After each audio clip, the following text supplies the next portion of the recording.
Hi, my name is Shireen and I am an artist based in Los Angeles. My YouTube channel is all about how I create art, and I like to show my processes as far as the types of art that I do, but also the unconventional materials that I like to use in my art.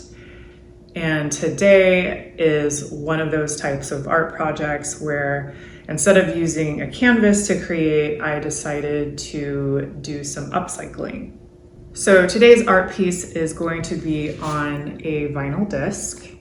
This disc is really beat up. It's got scratches all over it. It's essentially trash, but I can't throw it away because it's actually the perfect surface for a piece of art. I decided to do a giant evil eye.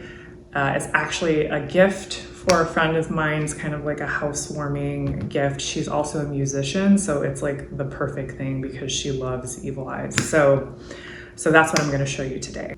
So the materials that I use for this particular piece, and even if you weren't going to do an evil eye but you wanted to paint on the vinyl disc, I highly recommend using an acrylic paint.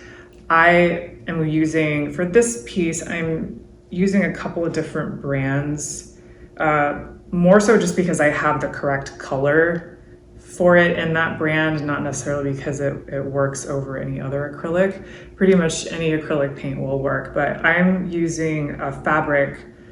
It's more for fabrics like leathers and things. It's called Angelus, which I really like.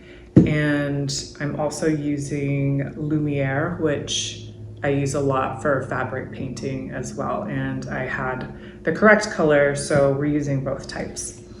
And I'm also going to be using rhinestones after I apply the paint. So I have the rhinestones that are in the correct colors for each of these colors.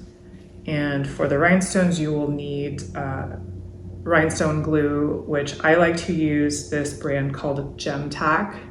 It's very durable and it's very strong. So this is the glue that I'm going to use.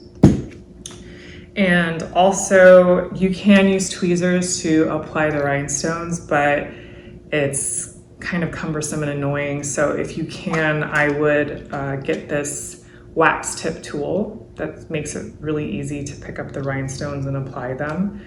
I got this on Amazon. It's called Vickerer.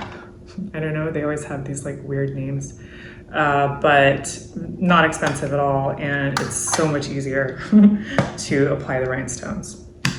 Okay, and so that's pretty much all you'll need, and so let's get started. I start by applying each ring of color for the evil eye in acrylic paint. Again, that's black in the center, turquoise, white, and then a sapphire blue. It took about 4 coats of paint to completely cover the disc without any translucency. After the paint was completely dry, which doesn't take long for acrylics, I started to apply the rhinestones using the rhinestone glue and applicator. The glue dries pretty quickly, but takes about 24 hours to fully cure. The rhinestone application is probably the most tedious part of this project, but it's definitely worth the effort. Don't forget to subscribe to my channel to see more upcycled art transformations and get ideas for your own art projects.